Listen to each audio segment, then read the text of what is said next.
Pourquoi on a une mobilisation de tout le monde? Parce qu'il y a des questions de moyens financiers, il y a des questions d'ingénierie.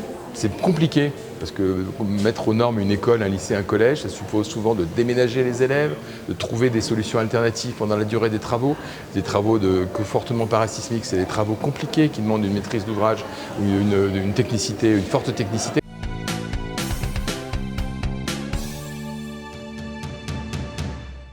Un rendez-vous très important avec les élus sur le plan séisme anti.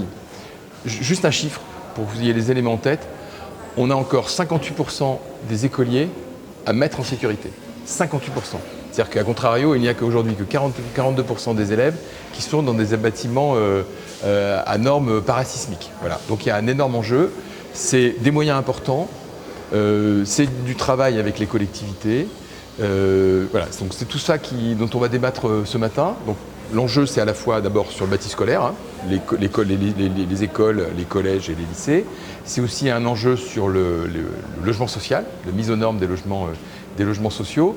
Depuis le début, alors c'est le troisième volet, sans rentrer dans les détails, c'est le troisième volet du plan séisme anti. On appelle dans notre jargon le PSA. On est à peu près à 71 millions de crédits de l'État engagés dans ce plan séisme anti. L'ordre de grandeur, à côté, il y a la région avec le FEDER, on est autour de 30-40 millions sur la région. Donc c'est des montants qui sont très très importants, avec un objectif. Alors, c'est pas 100% parce que c'est compliqué, c'est des opérations qui demandent beaucoup de moyens, qui demandent de l'ingénierie, etc.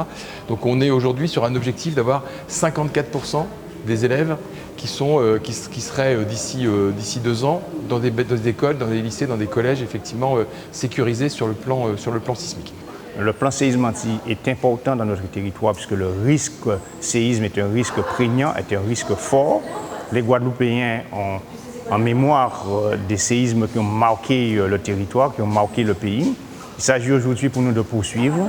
Il y a 40% des écoles primaires qui ont bénéficié de ce plan séisme anti, où les écoles ont été soit réhabilitées, confortées ou encore reconstruites. C'est le cas par exemple à Lamentin, où dans le cadre de ce plan-là, nous avons construit une nouvelle école qui a quand même coûté 13 millions d'euros et la part de la commune n'est que de 700 000 euros.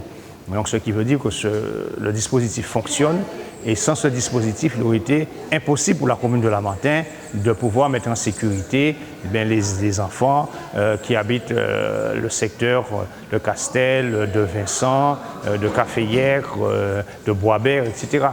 Donc voilà effectivement un dispositif qui fonctionne. Pensons aussi que les bailleurs sociaux, puisque nos populations qui habitent dans les logements collectifs sont concernées, vont pouvoir entrer dans ce cadre-là et continuer dans ce cadre-là.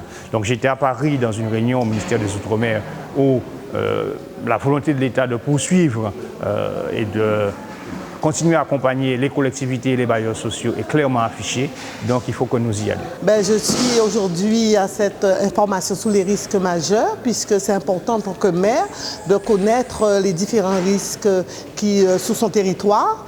Vous savez, en cette période de réchauffement climatique, il est important que la population aussi puisse être informée des dangers de risques sur le territoire. Donc que ce soit au niveau du PPR, mais aussi de la formation. Je suis venue ce matin pour connaître avec la direction de l'ADEAL pour bien comprendre les enjeux et savoir ce qu'il est important de faire en cas de problème sur notre territoire. Cette journée est très importante pour nous. Pourquoi? Puisque vous savez qu'à Saint-François, la totalité de nos bâtiments, et notamment nos bâtiments scolaires, ne respectent pas les normes sismiques. Ça veut dire qu'aujourd'hui, j'ai pratiquement 1300 enfants qui sont en danger si demain matin, j'ai un séisme dans ma collectivité. Donc aujourd'hui, nous sommes là pour essayer de voir comment et par quel biais nous pouvons bénéficier de tous les fonds nécessaires, bien que nous avons déjà entamé des travaux avec l'ADEAL et l'État à travers le fonds Barnier, le fonds vert. Le projet, c'est de commencer par construire une école tampon et au fur et à mesure nous allons, parce que nous avons sur 10 écoles, nous devons aujourd'hui construire 8 écoles. L'avantage que j'ai à Saint-François, c'est que j'ai du foncier dans les sections. C'est donc un avantage non négligeable. Donc aujourd'hui, c'est très très important pour moi de venir entendre les différents intervenants, les professionnels, et puis savoir comment. Hein, c'est l'occasion aussi de pouvoir rencontrer du monde, de faire du lobbying, de prendre les bons contacts. Donc c'est j'ai envie de dire, c'est une réunion, c'est une matinée très importante pour le maire de Saint-François, pour sa collectivité. On a besoin d'une mobilisation de tout le monde. Pourquoi on a une mobilisation de tout le monde? Parce qu'il y a des questions de moyens financiers, il y a des questions d'ingénierie.